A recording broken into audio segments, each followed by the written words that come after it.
Airport પર આજે of course positive અહીંયા એની ઇફેક્ટ પડી રહી છે. તમારે શું ટેક રહેશે જીએમઆર એરપોર્ટના કાઉન્ટર પર? જીએમઆર એરપોર્ટ તમે કહ્યું તે પ્રમાણે અત્યારે ઇન્ફ્રાસ્ટ્રક્ચરમાં મને એવું લાગે છે કે જે કંપની હું પોતાને પર્સનલી જે પોઝિટિવ ગણતો તો this particular thing is definitely there.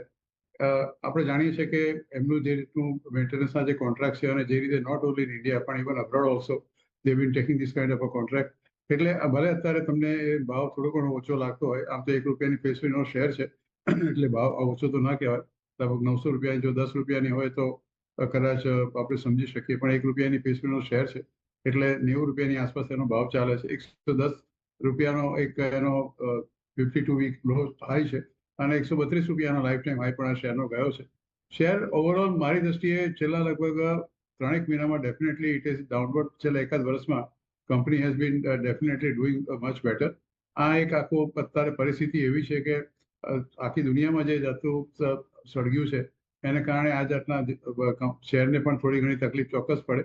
આપણે જાણીએ છીએ કે કંપનીનો જે ભાવ હતો એક વખત once upon a time somewhere in October 25 109 110 હતો. એ પછી થોડો ડાઉનફોલ ચોક્કસ આવ્યો તો somewhere in the month of January, પણ અગેન ઇટ 89 ની આસપાસ અને again it rose to that level of almost 104. એટલે મારું માનવું છે કે this particular share is definitely good અને પોર્ટફોલિયોમાં રાખવા જેવો શેર છે. અત્યારે 90 રૂપિયાનો ભાવ છે.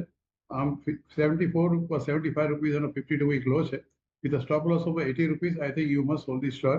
અને હું અન્નો જો કદાચ તમે લાંબા ગાળાના રોકાણકાર હો અને જો આ શેરનો ભાવ જો ખરેખર 80 રૂપિયા આવે તો હું તો I will definitely buy on this on the end add to my portfolio. So જે લોકોને થોડી ઘણી સ્ટોપ લોસની ચિંતા છે 80 રૂપિયાનો રાખે, પણ જેની પાસે છે અને જો કદાચ 80 રૂપિયાનો ભાવ અને સ્ટોપ લોસ ટ્રિગર ન કરવો હોય તો they can even buy this particular share and average out it and hold it for a little longer time. 2 વર્ષનો સમય માત્ર આપજો. ઓકે, તો જેને લોંગ ટર્મ માટે ઇન્વેસ્ટમેન્ટ કરવું